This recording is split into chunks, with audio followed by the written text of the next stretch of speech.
ഇന്ന് ഡ്യൂട്ടി ഇല്ലാത്തൊരു ദിവസമാണ് കേട്ടോ. അതുകൊണ്ട് തന്നെ രാവിലെ തന്നെ എഴുന്നേറ്റു, വീട്ടിലെ ക്ലീനിങ് കാര്യങ്ങളെല്ലാം കഴിഞ്ഞു, ചായയൊക്കെ കുടിച്ചു.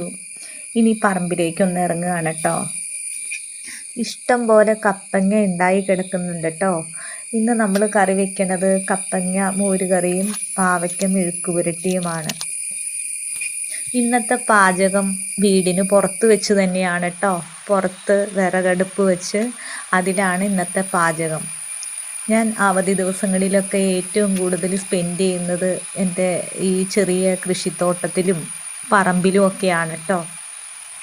മഴയില്ലാത്ത ദിവസം ആയതുകൊണ്ടാണ് കേട്ടോ ഇങ്ങനെയൊക്കെ പുറത്ത് വെച്ച് പാചകമൊക്കെ ചെയ്യാൻ പറ്റുന്നത്.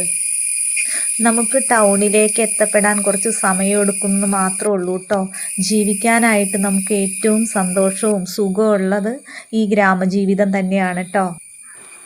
കപ്പങ്ങ നന്നായിട്ട് വെന്ത് വരട്ടെ, അപ്പോഴേക്കും നമുക്കൊന്ന് വേപ്പില പൊട്ടിച്ചെടുക്കണം. ഇതാ ഇതിന് ചുറ്റും എന്ത് കിളികളാണെന്നോ, എന്ത് രസമായതുകൊണ്ട് സൗണ്ട് കേൾക്കാനായിട്ട്. ഇത്രയും നേരം മഴ മാറി നിൽക്കുകയായിരുന്നു, ഇപ്പം നല്ല കാറ്റായിട്ടുണ്ട് കേട്ടോ. മഴ വരാൻ ഇപ്പം തന്നെ സാധ്യതയുണ്ട്. പെട്ടെന്ന് കറിയൊക്കെ റെഡിയാക്കി എടുക്കട്ടെ. എനിക്ക് കിട്ടിയ കൊച്ചു കൊച്ചു സന്തോഷങ്ങൾ ഞാൻ എൻ്റെ കൂട്ടുകാർക്ക് വേണ്ടിയിട്ട് പങ്കുവെക്കുകയാണ് കേട്ടോ. ഇനി കഴിക്കട്ടെ. എല്ലാവർക്കും ടാറ്റാ.